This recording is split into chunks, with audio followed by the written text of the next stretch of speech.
बिस्मिल्लाहिर्रहमानिर्रहीम। अस्सलामुअलैकुम। दरवेश टीवी के मुअज़्ज़िज़ ख़ातिनो हज़रात, अब्दुल्ला ताहिर जब खरासान के गवर्नर थे और नीशापुर उसका दारुल हुकूमत था तो एक लोहार शहर हरात से नीशापुर गया और चंद दिन वहां कारोबार किया।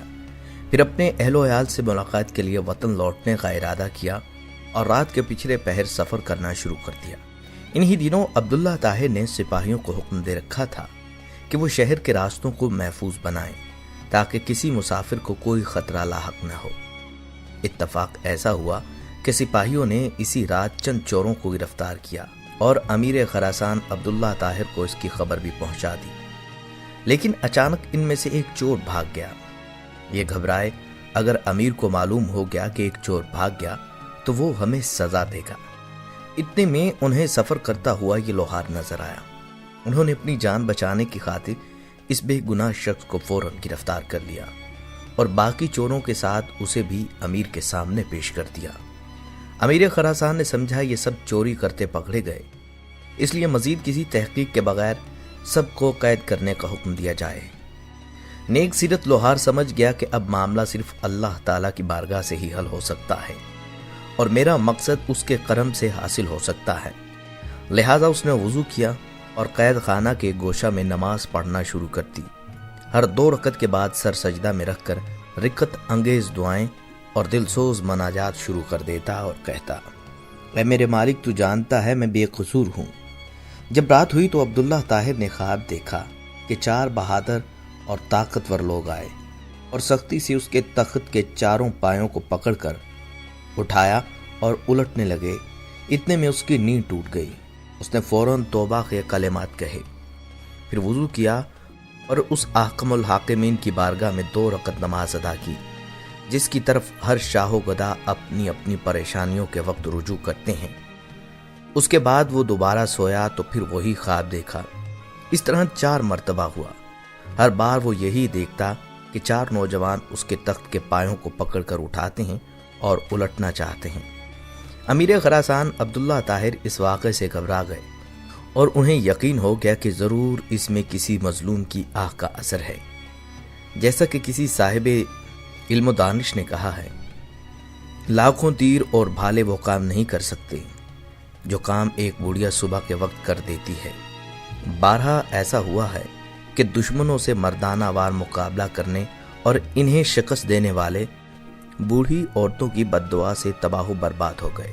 अमीर खरासान ने रात ही में जेलर को बुलवाया और उससे पूछा कि बताओ, तुम्हारे इल्म में कोई मजलूम शख्स जेल में तो बंद नहीं? जेलर ने अर्ज किया, आलिजा, मैं ये तो नहीं जानता कौन मजलूम है, लेकिन इतनी बात ज़रूर है कि एक शख्स को रोता देखता हूँ जो जेल में नमाज पढ़ता है और दिलसोज दुआएं करता है। अमीर ने हुक्म दिया उसे फौरन हासिल किया जाए। जब वो शख्स अमीर के सामने हाजिर हुआ तो अमीर ने उसके मामला की तहकीक की। मालूम हुआ कि वो बेकसूर है। अमीर ने उस शख्स से माजरत की और कहा, आप मेरे साथ 3 काम कीजिए। आप मुझे माफ़ कर दें, मेरी तरफ से 1000 दरहम कबूल फरमाएं। जब भी आपको किसी किस्म की परेशानी हो तो मेरे पास तशरीफ़ लाएं ताकि मैं आपकी मदद कर सकूं। एक सीरत लोहार ने कहा, आपने जो ये फरमाया है कि मैं आपको माफ़ कर दूं तो मैंने आपको माफ़ कर दिया, और जो ये फरमाया है 1000 दरहम कबूल कर लूँ तो वो भी मैंने कबूल किया। लेकिन जो आपने ये कहा कि मुझे कोई मुश्किल दरपेश हो तो मैं आपके पास आऊँ, ये मुझसे नहीं हो सकता। अमीर ने पूछा, ये क्यों नहीं हो सकता? तो शख्स ने जवाब दिया कि वो खालिक व मालिक जो मुझ जैसे फ़कीर के लिए आप जैसे बादशाह का तख्त एक रात में 4 मर्तबा औंधा कर सकता है, तो उसको छोड़ देना और अपनी ज़रूरत किसी और के पास ले जाना असूल बंदगी के खिलाफ है। मेरा वो कौन सा काम है जो नमाज पढ़े से पूरा नहीं हो जाता कि मैं उसे गैर के पास ले जाऊं? यानी जब मेरा सारा काम नमाज की बरकत से पूरा हो जाता है तो मुझे किसी और के पास जाने की क्या ज़रूरत है? अल्लाह ताला हर एक की सुनता है। मजलूम खा काफिर ही क्यों ना हो, उसकी फरियाद तो सारे पर्दे चीर कर पहुँच जाती है। इसलिए किसी पर जुल्म से पहले जालिम सोच ले कि कितने इख्तियार और ताकत वाले के मुकाबले पर आ गया है। अगर कुछ देर भी हो तो दोनों बंदों, जालिम और मजलूम की मसलहत की तरफ तवज्जो होती है। फिर दिए हुए वक्त पर जालिम की रस्सी खींच दी जाती है। معزز ناظرین، مظلوم کا مادہ ظلم ہے۔ اس کے معنی کسی کے ساتھ برا کرنے کے ہیں۔ ظلم کو بیان کرنے کے لیے سانپ کی مثال دی جاتی ہے جو گوہ کے بل میں گھس کر اس کے بچوں کو کھا جاتا ہے اور اس کے بل پر قبضہ کر لیتا ہے۔ مظلوم وہ شخص ہے جس پر ظلم کیا جائے۔ جو کسی انسان کے ظلم کا شکار ہو وہ مظلوم ہے۔ ظلم کسی چیز کو اس کی نامناسب جگہ پر رکھنے کو کہتے ہیں۔ اسماعیل اس کی مثال دیتے ہیں کہ جیسے کسی نے بھیڑیے کو بکریوں کی نگرانی سونپ دی تو یہ ظلم ہے۔ ظلم شریعت کی روح سے حرام ہے۔ چنانچہ ارشاد خداوندی ہے، جو شخص مظلومانہ قتل کیا گیا اس کے ولی کو ہم نے قصاص کے مطالبے کا حق دیا ہے۔ مسلمان کا بھائی ہے اور یہ بھائی چارہ ایک دوسرے پر حقوق اور فرائض عائد کرتا ہے، اور انہی حقوق میں سے ایک اپنے مظلوم بھائی کی حمایت ہے، اور اس پر ظلم ہو رہا ہو تو ظالم کو اس کے مقابلے میں ہر طرح کی مدد سے محروم کرنا ہے۔ جو ظالم کا ہاتھ نہیں روکتا وہ اس کا خیر خواہ نہیں ہے۔ اللہ تعالیٰ کا فرمان ہے، جو لوگ مومن مردوں اور عورتوں کو بے قصور اذیت دیتے ہیں انہوں نے ایک بڑے بہتان اور صریح گناہ کا وبال اپنے سر لے لیا ہے۔ اسلامی قوانین کی روشنی میں جھوٹا الزام لگانا بھی ظلم کا ارتکاب شمار ہوگا، اور وقت کا حاکم اس کے مرتکب کو سزا دے کر مظلوم کی داد رسی کرے گا۔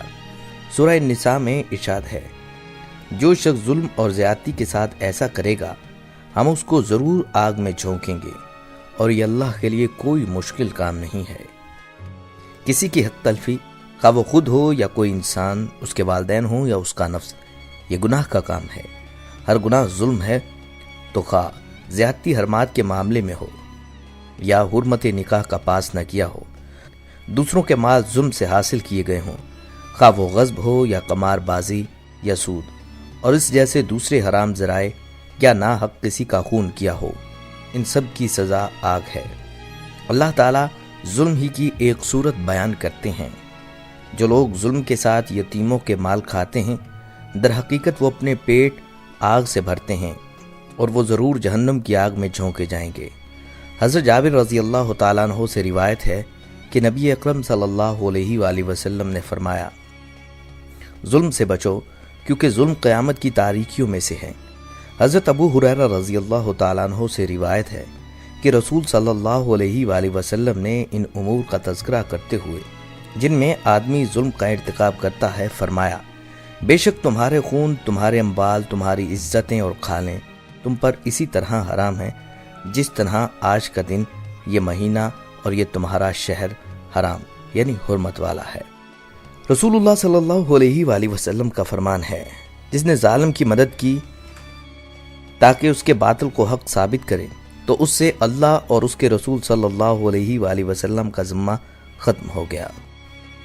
رسول اللہ صلی اللہ علیہ وآلہ وسلم نے مسلمانوں کو خبردار کر دیا تاکہ کوئی بھی مظلوم کے ظلم کے خلاف مدد نہ کرے، اور اگر اس نے ایسا کیا تو اس سے ظالم کا شریک کار سمجھا جائے گا۔